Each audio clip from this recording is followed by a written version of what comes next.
Steve Case here with a few tips on how to do the Ministry Development Plan, the MDP, for the Andrews Doctor of Ministry. I'll be sharing a little bit about the MDP and how I integrate it into some of the classes that I teach. First of all, in my opinion, the MDP really exemplifies what the Andrews D-Min is all about. The tagline, changing the people who change the world, is really described in the MDP. And you can see it in the learning resources on the website. I find that the first day of class for the first year of a concentration cohort, I don't introduce the MDP. There's too much other new stuff happening. There are too many new faces, too much new nomenclature, terminology already, things like concentration, cohort, what's the difference, what's the similarity, who's the coordinator, who's the director, what are the different types of learning, what about the Kolb learning cycle, and on and on and on. But on the second day, I like to focus on the MDP as one component they're going to be hearing about for the rest of their Doctor of Ministry journey. I find that very few, if any, of my students have done something like an MDP in the past. For some of them, it's an entirely new concept. Others may have heard about it but not implemented it. And others may have implemented it, but it's not very likely. It can be intimidating. It can be very personally revealing. The MDP combines both a student's personal and professional lives into one. And so it needs to be treated as a joint connection of both of these components. That's what the MDP is. The MDP has 4 components to it, and some of these are easier than others. Within each component, you need both the personal and the professional elements. The very first component for the MDP, and that is, what is the student's current situation? This is fairly easy to come up with. For example, in your personal life, my current situation is I'm married and I have 2 children. One is 17 and one is 12. I live in such and such a place. My current situation professionally is I'm the pastor of this church of about 500 members and have been here for 3 years. The church is like this and this and this, and this describes the church. It's in this particular conference. The current situation is perhaps the easiest component of the 4 to come up with. So that's a great place to start. The second component is the student's vision. And we ask them to envision 5 years from the current time. That's when we anticipate that the student will be completing their Doctor of Ministry program, including their defense of their professional dissertation. So think 5 years down the line. And for many of the students, this is very difficult. Some beg off and say, oh, God will have to reveal that to me. With such a statement like that, I suggest they go into prayer immediately and ask God to start revealing his vision for them if he has not done so already. It may take some time. It may take some adjustment. There may be some radical adjustments, but it's good to go ahead and put it down now. When you think about 5 years from now, will you even be doing ministry in the same place? The Andrews Doctor of Ministry program strongly urges students to stay in their same ministry during their D-Min experience. Otherwise, their implementation of their intervention will have to do a restart if they relocate or change jobs. But sometimes they have no control over that. So while I urge them to think in terms of their vision 5 years from now in their current ministry context, it may not turn out to be a reality, but they should do so at this time. 5 years from now, what will their spouse be doing if they're married? What about their children? 5 years from now makes a big difference in the life of their children. For example, if I have a 17-year-old, they're 22, they'll be in college, maybe even done with college. What? And that 12-year-old may be finished with academy by this time. Hard to imagine, but 5 years will come. So what is their vision personally and professionally 5 years from now? Again, it may take some time of reflection, some time of prayer, some time of meditation, some revisions that come along the way, but encourage them in the second step of their vision for 5 years from now. So we have their current situation, we have their vision for the future. The third component are the action steps. That is, what are the components and the steps that could lead toward that vision? Think in terms of 5 years from now, but what needs to happen between now and then to move them toward that vision 5 years from now? Once again, do this personally and professionally. This becomes rather concrete and it helps them in the planning. If you don't have a vision, it doesn't make much sense to plan because you're planning toward what? So we have three steps now. We have the context, their current ministry context. We have the vision. We also have the action steps that will take them there. And then the fourth component is what are the helping and hindering forces that will influence them as they take their action steps toward their vision? Once again, these are personal and professional, helping and hindering. There may be some things in which a spouse, if you're married, can help you in this vision. There may be some elements in which your spouse is a hindrance to your particular vision. Same with your children. What about the church or the ministry context in which you are in? What components are going to be helping influences? What are going to be hindering influences? It may go beyond that ministry to include things like your conference president. It may include other things such as finances. What are helping and hindering influences? It may be a particular person in a church that is taking it in a way that is different than what the pastor wants to go. So, what are the helping and hindering influences? So, four components to the ministry development plan. I have a rubric that I use and I share that with the students. I'll share it with you as well. You may want to use this one or you may want to adapt it some, but this helps them in structuring what they are doing and writing up their ministry development plan. This whole thing described is available on the Andrews DMin website. And I encourage you and I encourage your students to access that. I find that it's helpful to give students some time in class to start on their first MDP. Let them know that while they are starting from scratch, they will continue this each year. They will provide an updated copy with necessary revisions each year to the concentration coordinator, because the concentration coordinator is the consistent person making the journey with the student through the DMin program. So it makes sense that the concentration coordinator is the one who evaluates this from year to year. I have found that sometimes there are very, very minor tweaks or adjustments in the MDP from one year to the next.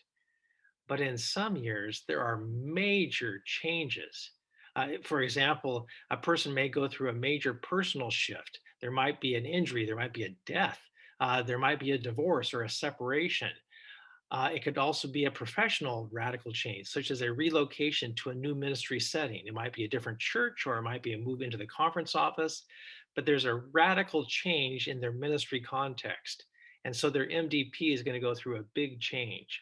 I've even had some students who have been fired during the year. Talk about a radical change in their ministry context, in their personal and professional vision.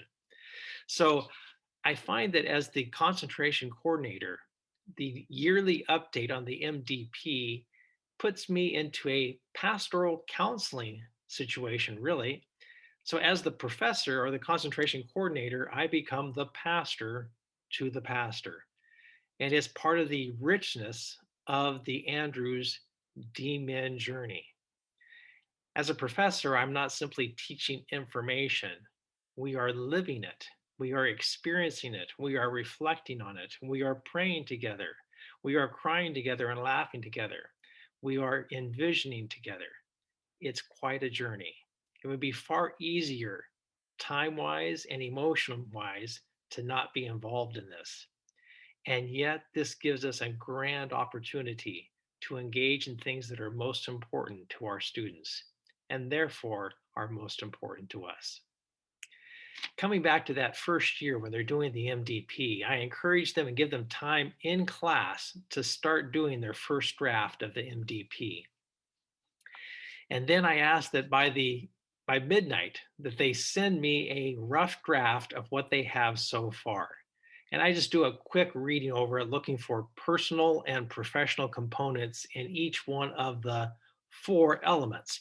So I'm looking for their ministry context, where they are right now. I'm also looking at their vision. Does it include personal and professional vision? I'm looking at their action steps, personally and professionally. And I'm also looking at their helping and hindering forces, personally and professionally. Give them a little bit of feedback on that. And then I encourage them to keep developing this, because they're going to need to share this with their context support group. The context support group is just what it says. Their context, people who are going to support them, and they form a group. We're looking at 5 to 7 people, people that they will pick themselves as students, of people who will be an encouragement to them, and people who will hold them accountable and give them assessments once a year. They will be presenting their MDP to their context support group. And please let them know that they're going to have to instruct or coach their context support group as to what it is they're supposed to do, because they probably have not done this for pastors in the past. You need to provide your MDP to those in your context support group at least a week or so before you meet as a group. And I would encourage your DMin students to have their meeting with their context support group within a month, or at the most 2 months from when they finish their first intensive. Make the MDP one of their very first assignments. So they're going to have to certainly refine their MDP to send it to their context support group. Who's in the context support group? Who will those 5 to 7 people be? Well, they need to choose who are people in their context who will be supportive of them. This could be somebody like, if you're a pastor, your head elder. It might be your personal ministries director. It could be one of the teenagers or young adults in your group. You might want to make sure you have good representation ethnically, have both males and females. You may want your ministerial director or maybe your conference president to be part of your context support group, but you choose those 5 to 7 people. And then I tell them they need to make contact with them right now during the Doctor of Ministry intensive. One of the challenges is going to be not only to get a yes, but more challenging to get a time that works for all of them. Because we've gone into so many virtual things, you could easily meet on Zoom. It would be better, if possible, if you could meet in person. But coming up with that time, and you can set that time even while the intensive is taking place. It might be like 3 weeks from now when you're back into your ministry context. So set up that context support group. Who are the people? Make contact with them. Do it now by phone, text, by email, however you can communicate with those people. Ask them to be part of your context support group that will meet once a year for the next 4 or 5 years, and will simply give you feedback on your MDP, your ministry development plan. Those meetings will probably take 1 to 2 hours once a year. The next day, I like to introduce the learning groups, or I call them work study groups. The learning group is a group of 3 or 4 fellow DMin students in the same concentration cohort. And this group is going to take the journey together. When you divide up into smaller groups, this is the group that kind of holds each other accountable and checks up on one another. In a sense, it's like taking Jesus' 12 disciples, and who are the Peter, James, and John that you're going to bond together even more tightly. So your learning group or work study group is another group that you can have go over your MDP. So again, I introduced this on the second day of class. The third day of class, I tell them about the context support group. The fourth day of class, I introduced the learning groups or work study groups. And then I asked them to share their MDP with their work study group. This gives them a chance to get better acquainted with one another in their work study group. It gives them a chance to practice sharing personal and professional vision and action steps. It provides a chance to get feedback from someone who's on a similar journey with them. And it gives them another revision for their MDP. After that, I don't need to see their MDP until they have met with their context support group.